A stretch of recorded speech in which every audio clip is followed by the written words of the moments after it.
as the U.S. and its ally Israel target Iranian infrastructure as part of Operation Epic Fury, which is set to enter day 11, Iranian Foreign Minister Abbas Araghchi affirmed that Iran will continue the fight for as long as necessary.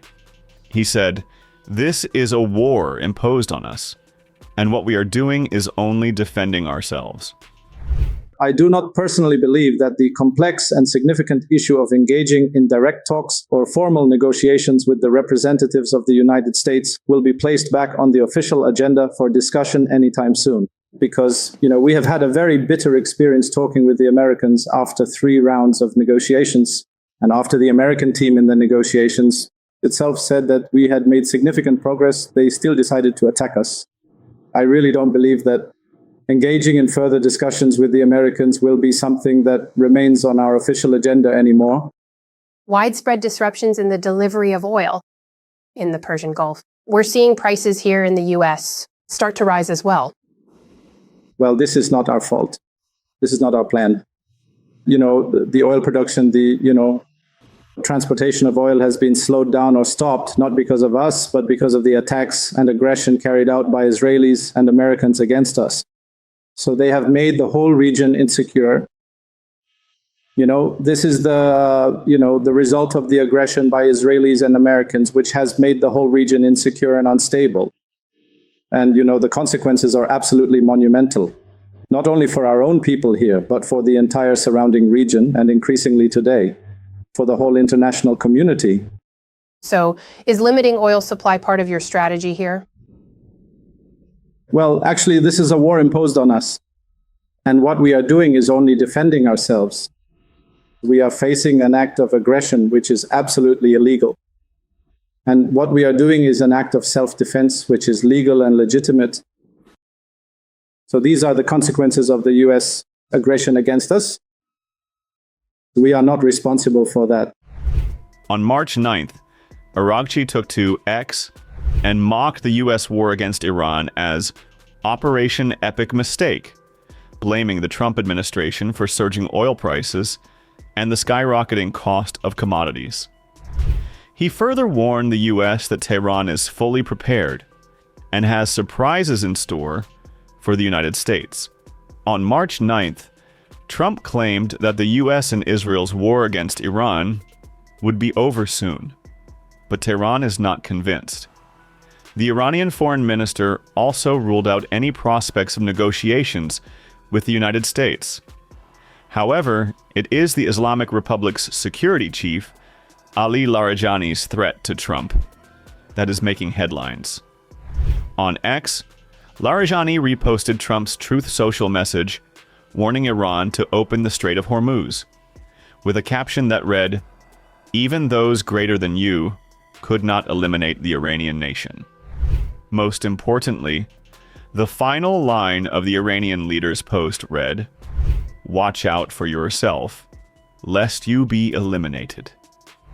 Will Iran target Trump to avenge its supreme leader, Khamenei's death?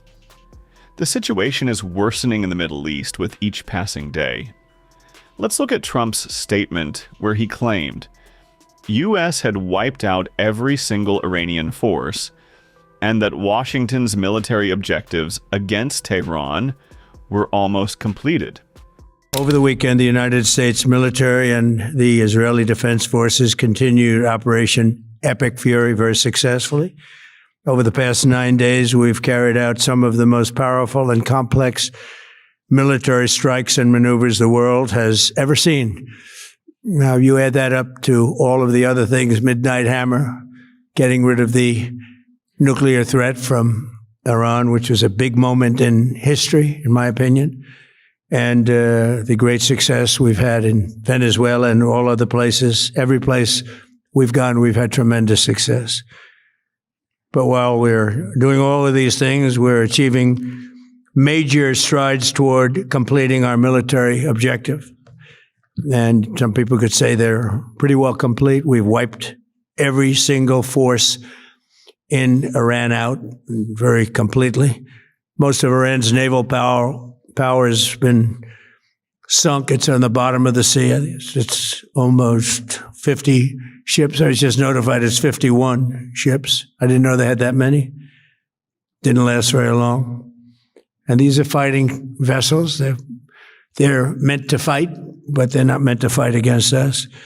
We continue to target Iran's drone and missile capabilities. Their drones are way down. Their drone manufacturing's been hit starting today. We know all of the places they manufacture the drones, and they're being hit one after another. Their missile capability is down to about 10%, maybe less. We're also hitting where they make missiles and where they deliver missiles. We've struck over 5,000 targets to date, some of them very major targets, and we've left some of the most important targets for later in case we need to do it.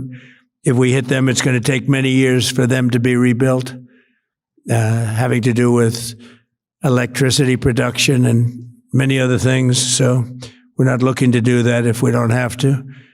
But they're the kind of things that are very easy to hit, but very devastating if they are hit. We are waiting to see what happens before we hit them. We could take them all out in one day, but it's all resulting in a 90% decline in various things, but in particular, Iranian missile launchers and 83% drop in drone launchers. As you know, the drone launchers are pretty well shot, but we're at over 90% decline in the Iranian missile launchers, which is very hard to reproduce and very hard to get. And usually what we were able to do through great equipment, a lot of smart people, as soon as they sent a missile up from a launcher, we were able to knock out that launcher within a period of 5 minutes or less, accurately right on the noggin. So now we have low-cost interceptors effectively combating Iranian drones, and our B-2 bombers recently dropped dozens of 2,000-pound bombs to destroy missile launchers all over Iran and buried deep under Iranian soil in many cases. The soil was no match. And we're also annihilating the manufacturing base that the regime uses to build drones and missiles at a rate that nobody thought was possible. We're knocking them out. We know where they all are. We're knocking them out very quickly. We're ahead of our initial timeline by a lot. I would say that we probably would not have thought after a month we'd be here. In addition to the fact that we've taken out the leadership twice and maybe 3 times. And we, as you know, we want to be involved. We don't want another president that maybe wouldn't be willing to do what I'm willing to do for the good of the world, for the good of our nation, to be stuck with a situation in 5 years or 10 years from now. So we think they should put a president in, or the head of the country in, that's going to be able to do something peacefully for a change. They've been doing this for 47 years, killing people for 47 years, whether it's the barracks or even the SS Cole where they were involved. Very strongly, they always denied it. But where they were very strongly involved, and all of the people that died through the roadside bombs died and are right now walking around with no legs, no arms, a face that's been so badly damaged.